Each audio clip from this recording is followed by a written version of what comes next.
Hello viewers, welcome back to my channel explore and evolve. హైదరాబాద్లో వినాయక చవితి ముందు రోజు నుంచి ఫుల్గా రెయిన్. ఇంత వర్షంలో కూడా మార్కెట్ ఫుల్గా ఉంది. ఎంతది? 20 రూపాయలు. ముందుగా వినాయకుడికి ఇష్టమైన పత్రితో స్టార్ట్ చేశాను. ఈ పత్రి మొత్తం మా ఏరియాలో ఉండే చెట్ల నుంచే పీక్కొని వస్తున్నారు. అసలు మీకు ఈ ఆలోచన ఎలా వచ్చింది? నాకు ఈ ఆలోచన ఎందుకు వచ్చిందని అడిగే బదులు మీకెందుకు రాలేదని సిగ్గుపడండి. ఇప్పుడు గణేశాన్ని కొనడానికి వచ్చాను. ముందైతే ఇలా తలపాగాతో ఉన్న గణేశాన్ని తీసుకోవాలనుకున్నాను. తర్వాత ఈ బొమ్మ నచ్చి దీనికి షిఫ్ట్ అయ్యాను. వర్షం పడుతుంది కదా, సో గణేష తడవకుండా గణేష గొడుగు తీసుకోవడానికి వచ్చాను. మా కమ్యూనిటీలో పెట్టే గణేషకి ఏర్పాట్లు ఎక్కడి దాకా వచ్చినాయో చూద్దాము. ఇక్కడ విగ్రహం కూడా ఎకో ఫ్రెండ్లీయే, మట్టి గణేష, బట్ డెకరేషన్ చాలా బాగా చేశారు. ఇంకా మా ఇంట్లో పూజకైతే మంగళకరంగా పసుపుతో స్టార్ట్ చేశాను. పాలవెల్లికి పసుపు రాస్తున్నాను. అలాగే మా పాపను కూడా ఇన్వాల్వ్ చేశాను, ఎందుకంటే తనకు కూడా ఒక యాక్టివిటీలా ఉంటుంది. అండ్ ఈ ఇన్వాల్వ్మెంట్ వల్ల తనకు కూడా వీటి మీద ఇంట్రెస్ట్ వస్తుంది. అండ్ నేనైతే బ్యాక్గ్రౌండ్లో ఇలాగా సింపుల్గా తమలపాకులు అండ్ మామిడాకులతో బ్యాక్గ్రౌండ్ సెట్ చేశాను.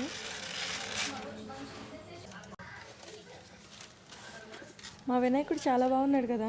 నేను బొమ్మ కొనడానికి వెళ్ళే ముందే అనుకున్నాను నాకు బాగా డీటెయిలింగ్ ఉండే విగ్రహమే కావాలని చెప్పి. అలాంటిదే వచ్చింది.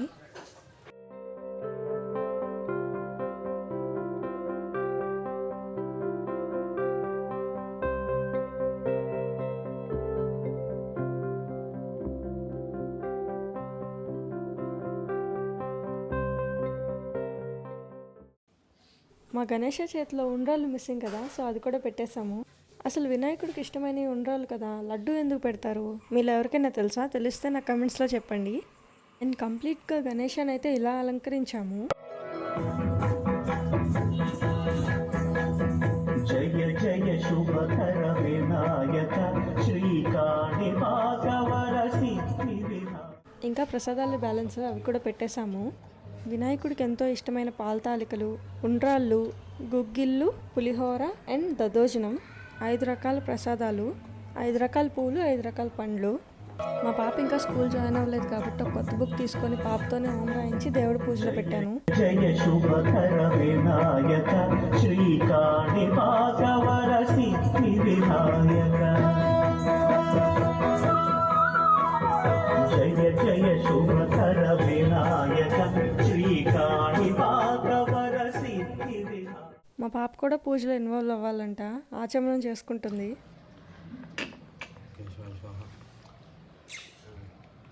అటు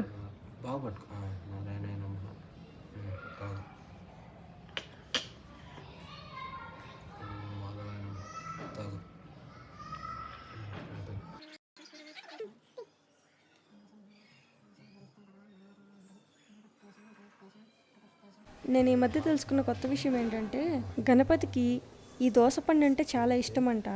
నేను ఇన్ని ఇయర్స్గా ఎప్పుడు పెట్టలేదు, బట్ ఈ ఇయర్ తెలిసింది కాబట్టి ఈ ఇయర్ పెట్టాను.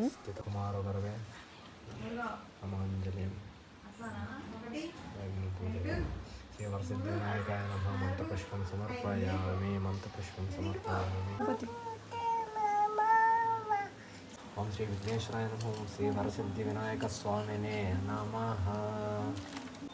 వినాయక వ్రత కథ. పూర్వం ఒకనాడు నైమిషారణ్యంలో సౌనకాది మహామునులందరూ కలిసి సూత మహాముని చూసి ఇలా అడిగారు. పూజో యజ్ఞమో చేసినప్పుడు అది నిర్విఘ్నంగా పూర్తయి సిద్ధించాలన్నా కూడా ఏ దేవిని పూజించాలో వివరంగా చెప్పండి అని అడిగారు. అప్పుడు సూత మహర్షి ఇలా చెబుతున్నాడు. ఓ మునులారా, పూర్వం కౌరవులు పాండవులు కురుక్షేత్ర యుద్ధానికి సన్నద్ధులవుతూ ఉన్న రోజుల్లో ఒకనాడు వాసుదేవుని చూసిన పాండవులు ఇలా అడిగారు. ఓ భగవాన్, ఈ యుద్ధంగా మాకు కలిగే అన్ని విఘ్నాలు తొలగి విజయం సిద్ధించి మా రాజ్యం మాకు రావాలంటే ఏం చేయాలో తెలుపండి, ఏ దేవుణ్ణి అర్చించాలో చెప్పండి అని అడగగా కృష్ణ పరమాత్మ ఇలా చెబుతున్నాడు. భాద్రపద మాసంలో శుక్లపక్షంలో వచ్చే చవితి నాడు వినాయకుడిని అర్చించాలి. ఆ రోజు కుదరకపోతే ఎప్పుడు భక్తి కలిగితే అప్పుడు ఈ గణపతిని పూజించాలి. ఉదయాన్నే తెల్లనవ్వులతో స్నానం చేసి మధ్యాహ్నం ఈ పూజ చేయాలి.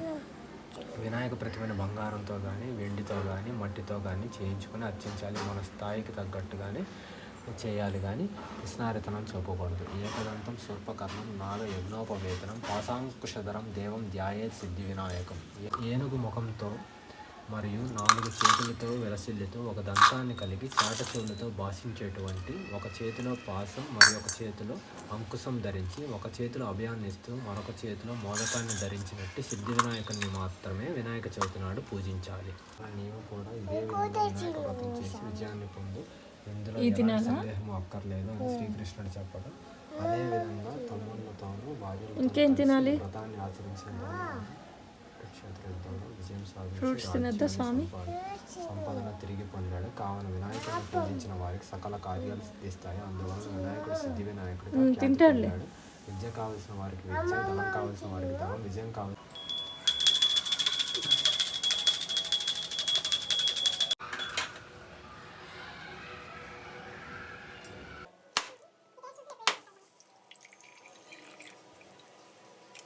నాకైతే వినాయకుడు నిజంగానే మా ఇంట్లో వచ్చి కూర్చున్నాడు అనిపించింది.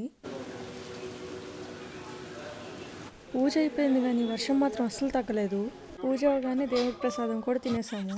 ఇంకా సాయంత్రం అయింది. స్వామిని వాళ్ళ అమ్మ గంగమ్మ దగ్గరికి చేర్చాలి కదా, అదే గంగాదేవి కూడా స్వామికి అమ్మే కదా, అందుకు నిమజ్జనానికి తీసుకెళ్తున్నాము. ఇంటికి వచ్చిన వాళ్ళని ఉత్తి చేత్తో పంపించాం కదా, అలాంటి దేవుడిని ఎలా పంపిస్తాం? అందుకే ఆయన మోదకం ఆయనకే ఇచ్చేసా. నిమజ్జనం ముందు డ్యాన్స్ ఉండాలి కదా.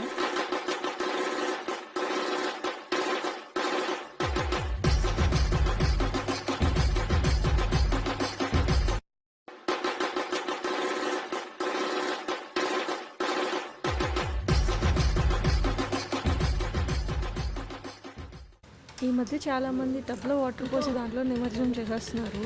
కానీ మాకు దగ్గరలోనే లేక్ ఉంది. సో లేక్కి వెళ్ళి అక్కడ నిమజ్జనం చేయబోతున్నాము. ఇదే ఆ లేక్. నేను చాలా క్రౌడెడ్గా ఉండిద్ది అనుకున్నా, కానీ చాలా తక్కువ మంది ఉన్నారు. ఫస్ట్ పత్రి అంతా ఈ పత్రి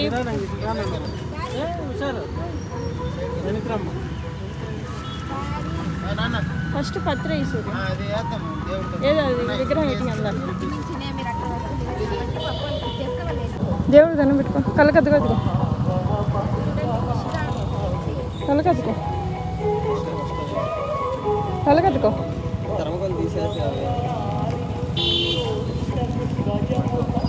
పట్టుకున్నా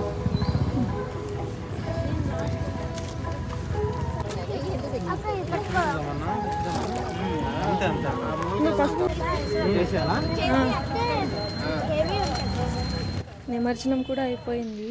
ఆయన వెళ్తూ వెళ్తూ అందరింట్లోనూ హ్యాపీనెస్ని ఇచ్చి వెళ్ళాలని కోరుకుందాము. వెళ్తూ వెళ్తూ కొన్ని పందిర్లలో బొమ్మలు చూసి వెళ్దామని ఆగాము. కానీ ప్రతి పందిర్లో ఇంకా బొమ్మ క్లోజ్ చేసే ఉంది. వీళ్ళెవ్వరూ మార్నింగ్ పూజ చేయలేదు, ఎందుకని మాకు అర్థం కాలేదు. సో మొత్తం తిరిగి ఇంకా బొమ్మలన్నీ చూస్తున్నాము. ఏంటా అని కొంతమందిని అడిగితే చెప్పారు, ముహూర్తం నైట్ అంట. సో 9-10కి స్టార్ట్ చేస్తారంట. అప్పటికి చవితి పోయి పంచమి వచ్చింది. మరి వినాయక చవితి చవితి రోజు కాకుండా పంచమి రోజు ఎలా చేస్తారు నాకు అర్థం కావట్లేదు. వినాయక చవితి అయిపోయినా కూడా బొమ్మలు కొన్ని తీసుకెళ్తూనే ఉన్నారు. ఇప్పుడు మా అపార్ట్మెంట్లో గణేశాన్ని చూపిస్తాను.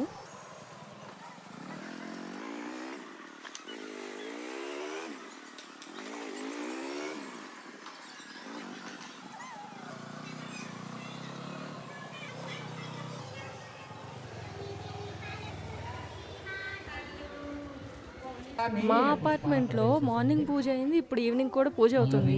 ఇది ఈరోజు వ్లాగ్. మీకు కనుక వీడియో నచ్చితే లైక్ చేయండి, షేర్ చేయండి అండ్ సబ్స్క్రైబ్ చేయండి.